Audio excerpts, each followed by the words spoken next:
बहुत ही famous pub में एक पार्टी चल रही थी। कार्ल पार्टी के बीच में वॉशरूम जाता है जहां उसकी हत्या कर दी जाती है।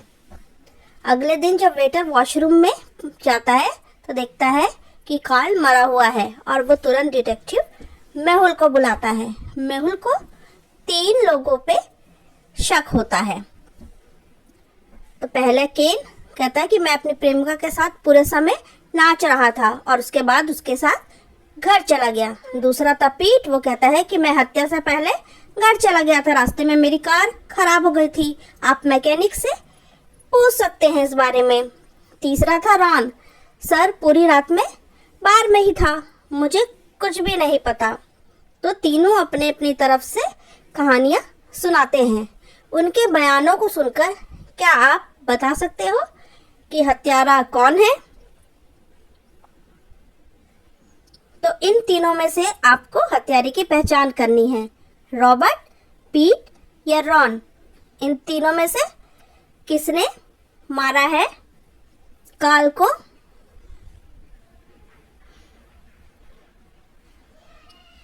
तो इसका सही जवाब है पीट। पीट ने अपने बयान में कहा कि मैं हत्या से पहले घर गया था।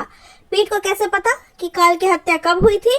इसका मतलब उसने ही उसकी हत्या की थी और हत्या करने के बाद वो भाग गया था और उसने यहाँ पे झूठी कहानी बताई। शहर में एक बहुत ही बड़ा इलेक्ट्रिक कारों का शोरूम खुला था।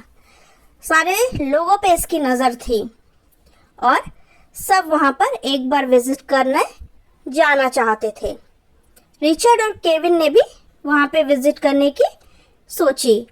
जैसे ही रिचर्ड टेस्ट ड्राइव के लिए कार में बैठता है, अचानक लाइट चली जाती है, चारों तरफ अंधेरा हो जाता है और जैसे ही लाइट आती है रिचर्ड कार के अंदर मरा हुआ मिलता है।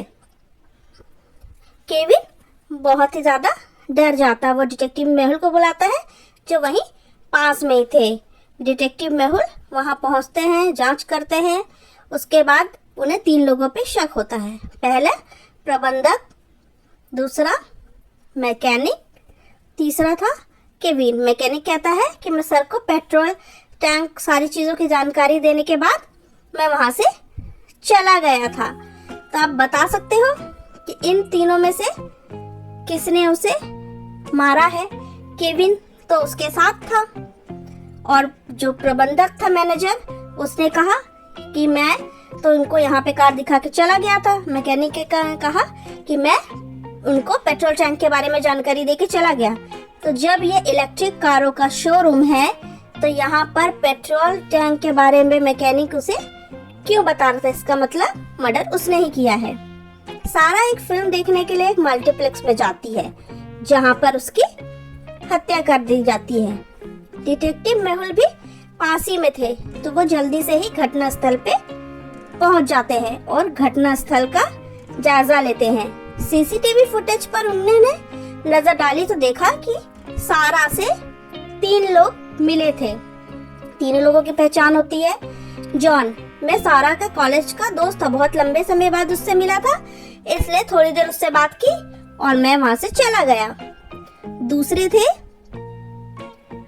उसने सिर्फ ये बताया। और उसके बाद दूसरी थी जेस, उसने कहा कि मैं इसे नहीं जानती, वो मुझसे स्क्रीन खोजने में मदद ले रही थी, उसको उसकी स्क्रीन मिल नहीं रही थी तो मैंने उसकी मदद की। तीसरी थी सैम, उसने कहा कि मैं भी उसे नहीं जानती हूँ, वो मुझसे समय पूछ रही थी और मैंने उसे टाइम बताया और मैं वहां से चली गई। तो तीनों को सुनने और अपराध स्थल को देखने के बाद क्या आप बता सकते हो कि हत्यारा कौन है?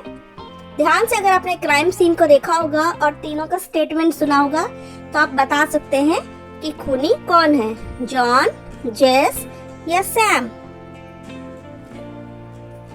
तो खूनी है सैम, क्योंकि सारा ने वॉच पहन रखी थी। जब उसने वॉच पहन रखी थी तो वो सैम से टाइम क्यों पूछेगी?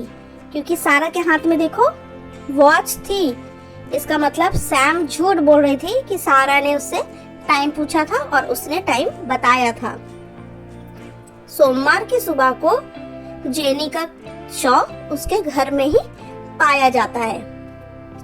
डिटेक्टिव मेहुल उनको 3 लोगों पे शक होता है जो उस समय घर पर मौजूद थे।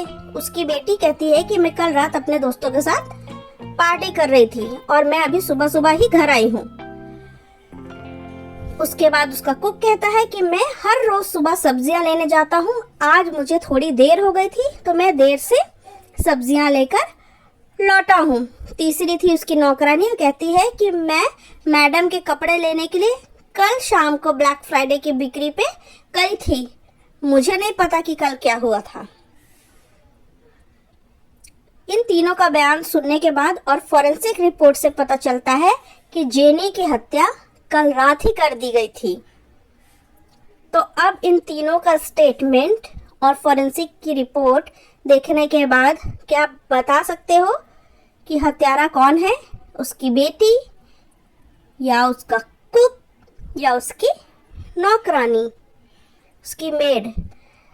तो मर्डरर है उसकी नौकरानी। उसने कहा कि वो कल शाम को गई थी शॉपिंग करने के लिए, तो उसने कल शाम के बारे में क्यों बताया? इसका मतलब उसे पता था कि हत्या कल रात हो गई थी, इसलिए उसने कहा कि वो कल शाम ही को चली गई थी यहाँ से। सारा ने ब्यूटी पेजेंट में विनर थी। प्रतियोगिता लगभग 10 बजे खत्म हो गई, जिसके बाद सारा वॉशरूम में गई और वहां पे किसी ने उसका खून कर दिया। डिटेक्टिव मेहुल वहां मौजूद थे, इसलिए वो वहां पे पहुंचते हैं। बारीकी से वो घटना स्थल का जायजा लेते हैं और उन्हें 2 चीजें मिलती हैं। एक तो सारा का पेजेंट जो है मुकुट, क्राउन, वो गायब था और दूसरा उसकी घड़ी पड़ी थी जो बंद हो चुकी थी। ये बता रही थी कि हत्यारे और उसके बीच में हाथापाई हुई होगी, उसमें यह घड़ी गिर के बंद हो गई। इसका मतलब, और घड़ी पे 10:04 का टाइम था, मतलब जब घड़ी बंद हुई होगी तो 10:04 का टाइम हुआ था जिस समय उसका मर्डर हुआ होगा। यही मर्डर का भी टाइम था। तो मेहुल को 3 लोगों से पूछताछ करते हैं क्योंकि इन पे शक था। पहली प्रतियोगी थी उसने कहा कि सर मैं अपने प्रेमी के साथ तस्वीरें ले रही थी। दूसरा था कैमरामैन, उसने कहा कि सर मैं सभी प्रतियोगियों जो है उनकी तस्वीरें ले रहा था। तीसरी जो आयोजक थी, ऑर्गेनाइजर, उसने कहा कि सर मैं एक वीडियो कॉल पर अपनी पत्नी से बात कर रहा था, तो मुझे नहीं पता कि उसका मर्डर किसने किया। अब तीनों के बयान और इस तस्वीरों को देखते हुए क्या आप बता सकते हो कि किसने मर्डर किया था? क्योंकि अगर आपने धीरे से शांत मन से पिक्चर्स को देखा होगा तो आपने देखा होगा कि सब में जो टाइमिंग है 10:04 थी, लेकिन यहाँ जो कैमरामैन है उसकी तस्वीर भी 10:04 पे थी, लेकिन उसमें सारा प्रेजेंट थी क्योंकि सारा तो 10:04 पे मर चुकी थी। इसका मतलब ये फोटो जो है वो एडिटेड थी।